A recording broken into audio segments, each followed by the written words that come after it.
Now, let's look at some of the real influences in the market. What's really driving the stock market? This is GDP. This blue line right here is from a guy, John Williams, who does shadow government stats. If you guys ever want to go to a true website where someone actually tells the truth, check that out. But anyway, the blue line is real GDP, and as you can see, it's still negative going all the way into the most recent years, and it's far below what the government actually tells us, okay? So real GDP is not that strong. Again, don't get worried.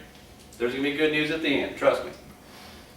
Now, me, okay, I'm Scots-Irish. I don't believe anybody. I'm a cynic, okay? Sorry. So if we got GDP like the government says, what was the last quarter? 5.7% GDP? How does stuff that this economy uses, how does stuff move? Well, most of it moves by railroads. So let's go out and look at the railroad traffic to see what it looks like. You would expect that this recovery they keep talking about, railroad traffic would be picking up, right? So this is a chart, and what I want to draw your attention to is down here at the bottom, year to date. And this is how we're faring versus 2009 and 2008, okay? Now, the one thing that we're still shipping less of is coal. And by the way, coal makes up 20% of railroad traffic. So we're still shipping less coal than we were last year and the year before, okay? And recognize that we're still below 2008 levels on just about everything. So it's funny how we can have improving GDP, but the railroad traffic isn't necessarily saying that it's all that strong, okay? Now, check this out. This is a chart of 2006, 2007, and 2008 right here. 2006 and 2007 were the greatest railroad traffic we've ever had. Okay, here's 2009. Now remember, what we're doing today in 2010 for the first quarter, we're still right down in here. Now, we can call that recovery if we want to, but I'm just telling you the truth. This is what railroad traffic looks like. All right?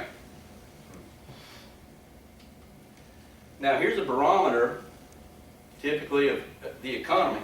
This is crushed stone. This is lumber and wood.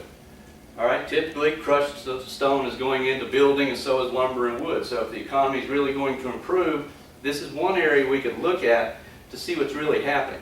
So this blue line right here is 09 and 2010, at least the first quarter. Same here. So you can see that we're really not knocking 2009, which was not a good year. We're not knocking 2009 out of the water just yet. So as far as where we're really at right now, the economy still looks very weak so far with real GDP and what the railroad shipments are telling us. Now here's a goods producing payroll.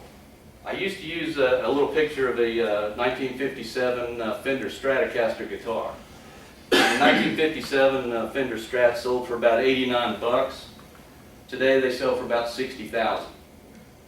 Now the stock market in 1957 was 440 or something like that. Today it's about 10,000. A Fender guitar has way outperformed the stock market by way far. So if you guys want to give your grandkids something, don't give them money, give them a guitar. It'll hold its value over time better than the stock market. Why? Because when you make something, it at least has a chance to appreciate, okay? It's got to appreciate in value. This is why we've got to produce something. You know, everybody says we got to make stuff in this country again.